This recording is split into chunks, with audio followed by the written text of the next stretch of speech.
আচ্ছা, তো মালয়েশিয়াতে হচ্ছে প্রত্যেক বছর বাংলাদেশ থেকে অনেক স্টুডেন্ট আসে। বাট এর মধ্যে বেশিরভাগই হচ্ছে এজেন্সি, তারপর হচ্ছে কিছু বড় ভাই-বোন থাকে এদের থেকে ইনফরমেশন নিয়ে তারপর আসে। তারপর এসে দেখে অনেক ইনফরমেশনই উল্টাপাল্টা আর মিথ্যা ছিল। এরপর অনেক ঝামেলায় পড়তে হয়। সো আজকে আমি এমন কিছু পয়েন্ট নিয়ে কথা বলব যেগুলো শুনে তোমরা বুঝতে পারবা যে কেন তোমাদের এখানে আসা উচিত হবে না। আর হচ্ছে আরো কিছু এমন পয়েন্ট বলব যেগুলো শুনে তোমাদের মনে হবে যে মালয়েশিয়া বেস্ট ডেস্টিনেশন হতে পারে তোমাদের জন্য। অ্যান্ড আমি আমার এক্সপেরিয়েন্স, রিসার্চ সবকিছু মিলিয়েই তোমাদেরকে বলব। সো আই থিংক ভিডিওটা তোমাদের জন্য হেল্পফুল হবে। সো আপাতত সব এজেন্সি, বড় ভাই সবাইকে সাইডে রেখে চলো ভিডিওটা স্টার্ট করা যাক। সো ফার্স্ট হচ্ছে মালয়েশিয়া সিটিজেনশিপ অ্যালাও করে না। এখন তোমরা যত বছরই থাকো না তারপর মোস্ট ইম্পোর্টেন্ট হচ্ছে জব অপরচুনিটি। লাইক এখানে জব অপরচুনিটি হচ্ছে এখানে অনেক পাওয়া যাবে after graduation. But depending on your like skills, experience and lakh. So এমন না যে গ্র্যাজুয়েশন শেষ করার পর এমনি পেয়ে ফেলা যাবে। তারপর হচ্ছে সবথেকে বেশি কোয়েশ্চেন আমি যেটা পাই সেটা হচ্ছে মালয়েশিয়াতে কাজ করে কি নিজের লিভিং এক্সপেন্স আর এডুকেশন এক্সপেন্স ম্যানেজ করা যাবে কিনা? সো এটার হচ্ছে ডিরেক্ট অ্যান্সার যদি আমি বলি তাহলে নো। বাট অনেকে ম্যানেজ করে। So let me explain first. এখানে অনেকগুলো জিনিস আছে। ফার্স্ট হচ্ছে জব করা স্টুডেন্টসদের জন্য এখানে অনলি সেমিস্টার ব্রেকে অ্যালাউড আর এটা হচ্ছে 20 আওয়ার্স পার উইক। সো যেটাতে কিছুই হবে না। সো এখানে সব স্টুডেন্টসরা ইলিগালি জব করে। অলমোস্ট সবাই করে। তো এই ক্ষেত্রে তোমরা যদি মেইন সিটিতে থাকো লাইক কুয়ালালামপুর তাহলে তোমাদের জন্য লাইক ছোট একটা পার্ট টাইম হলেও এটা খোঁজা ইজি হবে তোমাদের জন্য।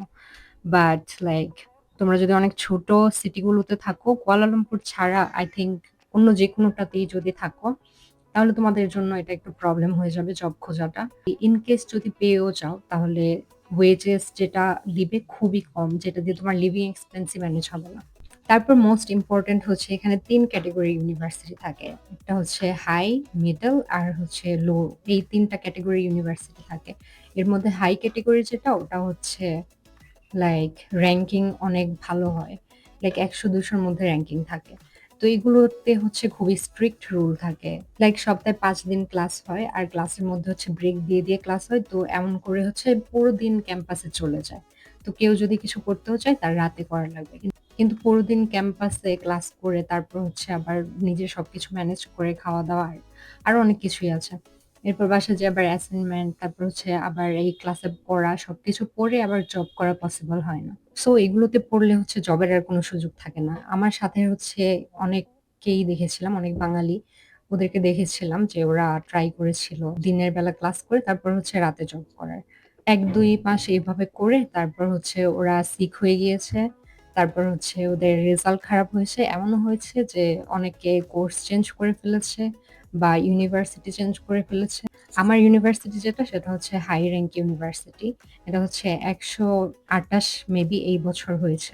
আর এইসব ইউনিভার্সিটি থেকে হচ্ছে ক্রেডিট ট্রান্সফার অনেক টাফ হয়ে যায়। মানে সহজে করা যায় না। দেন মিডল রেঞ্জের ইউনিভার্সিটি গুলোতে পড়লে এগুলো হচ্ছে খুবই ফ্লেক্সিবল হয়। তারপর হচ্ছে কস্ট একটু কম হয়। এর মধ্যে একটা ইউনিভার্সিটি হচ্ছে সিটি ইউনিভার্সিটি যেটা আমি জানি।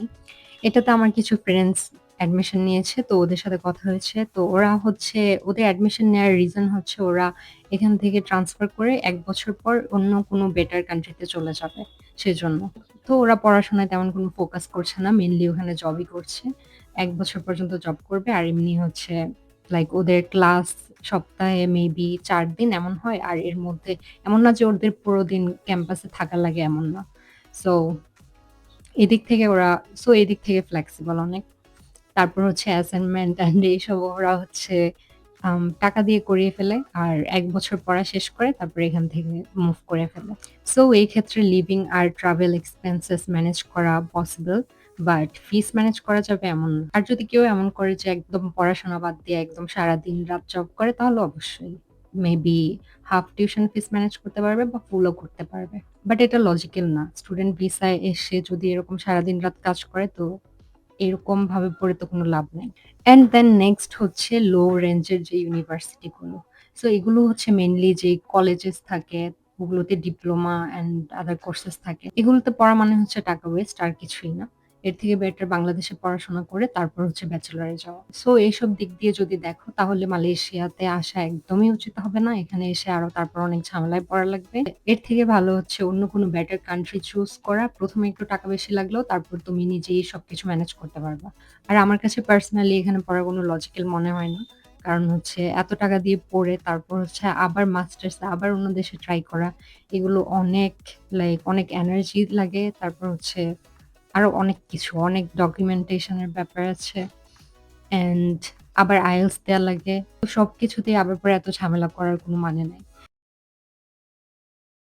আচ্ছা, তো এরপর যদি বলো এখানে কেন আসা উচিত? তাহলে হচ্ছে এখানের এডুকেশন কোয়ালিটি খুবই ভালো, বাংলাদেশ থেকেও ভালো। আর যদি তোমরা এমন চাও যে এখান থেকে মুভ করবা, আগে মালয়েশিয়াতে এসে তারপর এখান থেকে মুভ করবা, তাহলে হচ্ছে তোমরা ১ম এ কোনো মিডল রেঞ্জের কোনো ইউনিভার্সিটিতে অ্যাডমিশন নিতে পারো। আর হচ্ছে ১ বছর পরে তারপর এখান থেকে মুভ করতে পারো ইজিলি।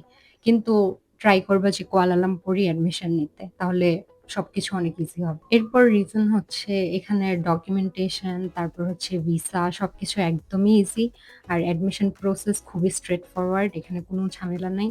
তোমরা জাস্ট এপ্লাই করবা, ইউনিভার্সিটিকে ডকুমেন্টস দিবা, তারপর হচ্ছে ওরাই বলে দিবে তারপর কি করবা, এরপর কোথায় কি পে করবা, কি করা লাগবে। সবকিছু ওরাই বলে দিবে। তো এখানে কোনোই প্যারা নাই। আর এখানে একটা প্রোগ্রাম আছে ডিগ্রি ট্রান্সফার প্রোগ্রাম যেটা কিনা বাংলাদেশ থেকে অনেকে এপ্লাই করে USA তারপর হচ্ছে কানাডা অ্যান্ড ইউকে। তো এগুলো থেকে যদি ভিসা রিজেকশন আসে তারপর হচ্ছে ওরা আম মালয়েশিয়াতে আগে অ্যাডমিট নিয়ে মালয়েশিয়াতে আগে অ্যাডমিশন নিয়ে তারপর হচ্ছে এখান থেকে ১-২ বছর পরে এখান থেকে তারপর চলে যেতে পারবে। তারপর যদি কেউ ট্রাভেল করতে চায় এদের জন্য বেস্ট হবে মালয়েশিয়া। কারণ হচ্ছে মালয়েশিয়া থেকে সিঙ্গাপুর, তারপর হচ্ছে থাইল্যান্ড, ফিলিপিন ওগুলোতে হচ্ছে খুবই চিপে ঘোরাঘুরি করা যায়। তো তোমাদের যদি এই প্ল্যানও যদি থাকে তাহলে আসতে পারো। এরপর হচ্ছে এখানে ফুড নিয়ে কোনো প্যারা নাই। হালাল, হারাম এগুলো নিয়ে কোনো প্যারা নাই। তোমরা মানে ফুড পেয়েই যাবা। হালাল ফুডই পাবা সব জায়গায়। আর হচ্ছে লিভিং এক্সপেন্স। লিভিং এক্সপেন্স হচ্ছে খুব একটা বেশি যে এমন না। মানে অন্য দেশের তুলনায় USA, UK তারপর হচ্ছে ইউরোপ ওইসব দেশের তুলনায় একদমই খুবই কম লিভিং এক্সপেন্স। বাট বাংলাদেশের তুলনায় অবশ্যই বেশি। এগুলোই ছিল আজকের সব ইনফরমেশন। আর তোমরা হচ্ছে অনেক দেখে রিসার্চ করে তারপর হচ্ছে ডিসাইড করবা। জাস্ট এজেন্সি তারপর হচ্ছে কোনো সিনিয়র আপু ভাইয়া এদের কথা একদমই শুনবা না। তারপর হচ্ছে আরো বিপদে পড়ার লাগে। আমার এক্সপেরিয়েন্স হচ্ছে হরিবল। সো আমার এক্সপেরিয়েন্স থেকে আমি তোমাদেরকে হচ্ছে সাজেস্ট করলাম। সো আই থিংক তোমাদের জন্য হেল্পফুল হবে খুবই। আর হচ্ছে মালয়েশিয়াতে যাওয়ার আগে সবকিছু মিলায়ে তোমাদের এট লিস্ট ৫ লাখের মতো তো লাগবেই। সো তোমরা যদি আরো কোনো বেটার কান্ট্রিতে যাও আর এর সাথে আর কিছু এড করলেই তোমরা যেতে পারবা। কারণ এমনি ওইখানে তোমরা লিভিং এক্সপেন্স তারপর হচ্ছে ফিস কিছুই ম্যানেজ করতে পারবা না। তারপর আবার হচ্ছে মুভ করা লাগবে তোমাদের মাস্টার্স যদি করতে চাও অন্য দেশে। সো আই থিংক অন্য দেশ চুজ করা একটা গুড ডিসিশন হবে। আনলেস তুমি হচ্ছে ক্রেডিট ট্রান্সফার তারপর হচ্ছে ডিগ্রি ট্রান্সফার প্রোগ্রাম এগুলো করতে চাও। আর আমি ভাবছি নেক্সট ভিডিওতে হচ্ছে তোমাদেরকে স্টেপ বাই স্টেপ দেখিয়ে দিব যে কিভাবে তোমরা এজেন্সি আর হচ্ছে কোনো থার্ড পার্টি ছাড়া এপ্লাই করতে পারবা। কারণ কারণ অ্যাপ্লিকেশন প্রসেস খুবই easy. So that's all for today guys. I hope তোমাদের এই ইনফরমেশন গুলো খুব কাজে লাগবে। আর যদি তোমাদের কোনো কোয়েশ্চেন থাকে তাহলে কমেন্ট সেকশনে জানাতে পারো। ওকে, বাই।